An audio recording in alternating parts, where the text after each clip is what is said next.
മലയാള cinema ആവേശത്തോടെ കാത്തിരിക്കുന്ന സിനിമയാണ് പാട്രിയറ്റ്. മമ്മൂട്ടി രോഗമുക്തി നേടി തിരികെ വരുന്ന സിനിമ. 11 വർഷത്തിനു ശേഷം മമ്മൂട്ടിയും മോഹൻലാലും ഒരുമിക്കുന്ന സിനിമ. കൂട്ടിന് നയൻതാര, ഫഹദ് ഫാസിൽ, കുഞ്ചാക്കോ ബോബൻ തുടങ്ങിയ വമ്പൻ താരനിരയും. കഴിഞ്ഞ ദിവസമാണ് മമ്മൂട്ടി സിനിമയിൽ ലൊക്കേഷനെ റീജോയിൻ ചെയ്തത്. ഇതിന് പിന്നാലെ ഇന്നലെ ചിത്രത്തിന്റെ ടീസർ പുറത്തുവിട്ടിരുന്നു അണിയറ പ്രവർത്തകർ. കാത്തിരുന്ന ടീസറിനും വൻപൻ സ്വീകരണമാണ് മലയാളികൾ നൽകിയത്. മമ്മൂട്ടിയും മോഹൻലാലും ഒരുമിക്കുന്ന ചിത്രം ഒരു ആക്ഷൻ ത്രില്ലർ ആയിരിക്കുമെന്ന് ടീസർ സൂചിപ്പിക്കുന്നത്. എന്നാൽ സോഷ്യൽ മീഡിയയിൽ ഒരു വിഭാഗം നിരാശയിലാണ്. ടീസർ പ്രതീക്ഷിക്കത്ത് ഉയർന്നില്ലെന്നാണ് സോഷ്യൽ മീഡിയയിൽ ഒരു വിഭാഗത്തിന്റെ വിമർശനം.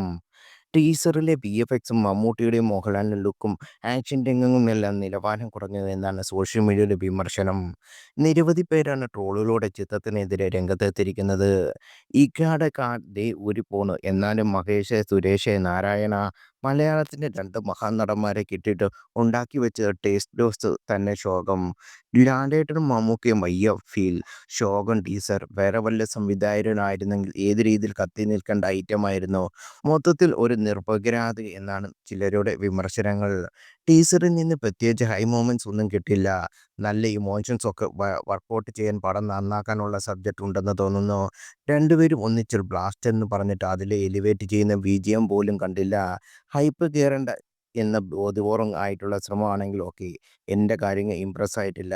വിഷ്വലി ഓക്കെയാണ്. ഒരു ഗ്രാൻഡ് ഫീ ഒക്കെ ഉണ്ട്. പടത്തിൻ്റെ മെയിൻ CGI മ്യൂസിക്കൽ വർക്ക് ഒന്നും തുടങ്ങിയിട്ടില്ല എന്ന് കരുതുന്നു.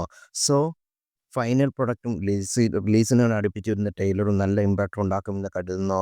കൂടാതെ ധൃതി വെച്ചുള്ള ഒരു ടീസറിന് പകരം നല്ലൊരു ഫസ്റ്റ് ലുക്ക് ഇറക്കിയാലും മതിയായിരുന്നു എന്നായിരുന്നു മറ്റൊരാളുടെ പ്രതികരണം.